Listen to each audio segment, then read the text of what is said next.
believing in special powers of humans is also designed for special people only. It's not necessarily something applicable to every human being. So if people don't understand it and don't follow it and don't believe in it, no harm, because as long as they do not deny the powers of Allah subhanahu wa ta'ala, then we are okay.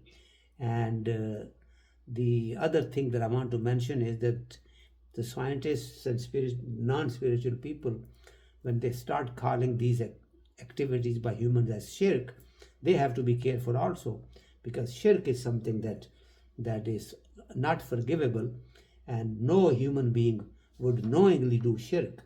So those people who do these things that look as if they are doing divine kind of things, they are not doing shirk. But you really have to understand that all that power comes from Allah subhanahu wa ta'ala, and Allah subhanahu wa ta'ala is free to give that power to any human beings that He wants. So this, I'm trying to make it as simple as possible.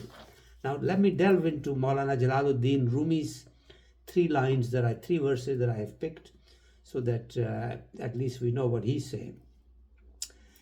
Addressing a human being, Maulana Jalaluddin Rumi says, Gar basurat alame asghar tui, pas bamana alame akbar tui.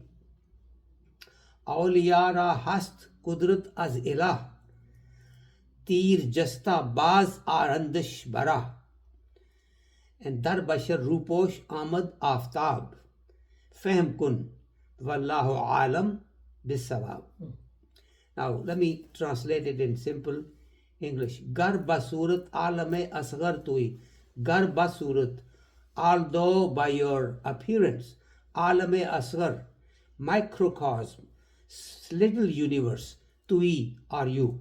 O humankind, although by your appearance you are a microcosm, you are a little universe by yourself.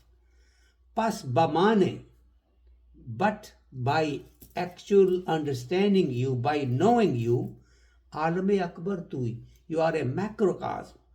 So he says, although by appearance you look like a microcosm, but those who know you, know your details, they know that you are actually a macrocosm. You are a universe within your body. You have an entire universe within you, but this is known only to those who know you by your features, by your characteristics, by your capabilities. Okay, he's alluding to it. Next line, Auliyara hast kudrat adilah. Auliya is the friends of God. Auliyara hast, to the friends of God, is kudrat, the power, as ilah, from God Himself. Those who are friends of God, their power comes from the divine being, from the Creator, from Allah subhanahu wa ta'ala. And then he says, Tire jasta baz arandish bara.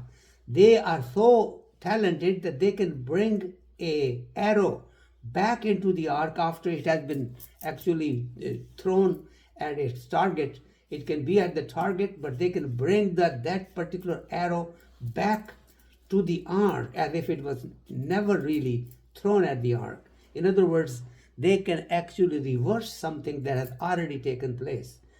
So that is the kind of power that they get from God, from Allah subhanahu wa ta'ala, those that are friends of Allah subhanahu wa ta'ala. And the third line, he says, Dar bashar ruposh amad aftab. Dar bashar, within humankind, ruposh, covering his face, amad came, aftab is the sun. Inside the man, the sun actually came living inside the man by covering his face. Sun can actually be contained inside human being. His sun, he's using that as an example only, but he means universe. Fahm kun, he says, try to understand that. Maulana Rumi says, try to understand what I just told you, that even a universe can come within the body of a man. And then he says, Wallahu alam, only God knows bis sawab, what is good. So he's leaving it to Allah subhanahu wa ta'ala, but he's alluding here also that those who are friends of Allah subhanahu wa ta'ala, they can actually change things that have already happened, let alone what they can make happen, that things that have not happened, with power of Allah subhanahu wa ta'ala, because that's what he says. They draw their power from the divine. Now let me go to Fariduddin. Now maybe I should go to Allama-Iqbal Lahori after this, because he gives a different kind of a perspective to man in these verses that I chose, although he has other that speak differently. He says, Adamiyat ihtaram adami. Being a human being, human is actually knowing and respecting every human being. Ba khabar shuaz maqam admi. He says, be aware of the status of man. That's fairly easy. He says you have to learn and you have to know what is the status of a man, and because that is the humanity. Unless you know the status of man and you don't respect every human being, then you practically have not really given proper credit to this person, this entity that is a human being. Next line, he says, Banda e ishq ad khuda girat tariq, mishavad bar momen o kafir shafiq. He says, Banda e ishq, a person with compassion, a person with love of Allah subhanahu wa ta'ala, ad khuda girat tariq. He derives from Allah subhanahu wa ta'ala the mannerisms and the ability to deal with others. He learns his lessons from Allah subhanahu wa ta'ala. What is the lesson that he learns? Mishavad bar momen o kafir shafiq. He becomes very compassionate to everybody, non-believer or a believer. As long as you are a human being, he admires you and he kind of treats you passionately because you are a child of God. Harf badra bar lab avurdun khadast. Kafiro momen hama halke khudast. Here he's basically talking of humanity and a family of humans, and he says putting harfe badra, bad words to the bad word, bar labavurdan, bringing on your lips, khatast, is a mistake. He says bringing bad words to your lips is a mistake. Why? Because kafir or momen, whether he's a believer or not believer, hama khalke khudat, they are all creation of Allah subhanahu wa ta'ala. So he's basically giving a broader respect to humanity, and obviously he is not distinguishing believer and not believer, because Allah subhanahu wa ta'ala has created humankind for a purpose, and he has placed people in different categories with a design that obviously will become manifest later on to us when we know who plays what role. Now let me go to Fariduddin Ganj Shakar, Data Ganj Bakhsh, that is resting in Lahore, Pakistan. He basically has taken a step way above the other two that I have just mentioned, and this we will have to dwell on it a little bit, but listen to it first. Talking about himself or a human being, Fariduddin says, Man nayam wallahi yaram man nayam. It's not me. Oh, by God, it's not me. Man nayam, it's not me. Wallahu yara. Oh, my friend, by God, I swear by Allah subhanahu wa ta'ala, man nayam, it's not me. Jane janam, I'm the spirit of a friend. Sirre sirram, I'm a secret of a secret. Tan nayam, this body is not really me. So he's saying this body that you are looking at is not really me. Me, he's referring to, is inside it. He says that you are not seeing. What you are looking here is not me. He says, Man niyam wallahi yara man niyam. This is not me. I swear by God, this is not me, oh my friend. Jane janam.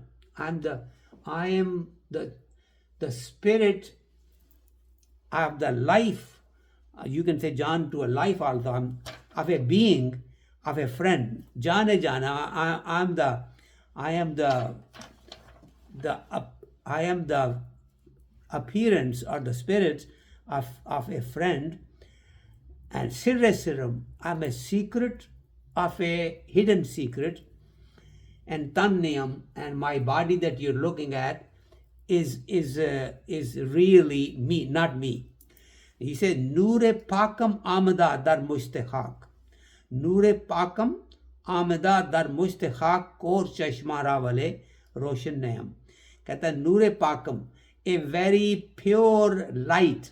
Ahmad came in, dar mushtahak, in and the fistful of dirt. In this fistful of dirt, some divine pure light had come inside this particular being. Kor chashma ravale roshan nayam. Kor is blind, chashma is the eyes. Up to the blind eyes, those people who have blind eyes, whose eyes are blind, vale roshan nayam, for them, I am not illuminated. They cannot see me. Those who have blind eyes, they actually cannot see him. For them, I am not even illuminated. What he is referring to is that they are looking at my body and they think that they are looking at me, but I am illuminated light, I exist, and I am real.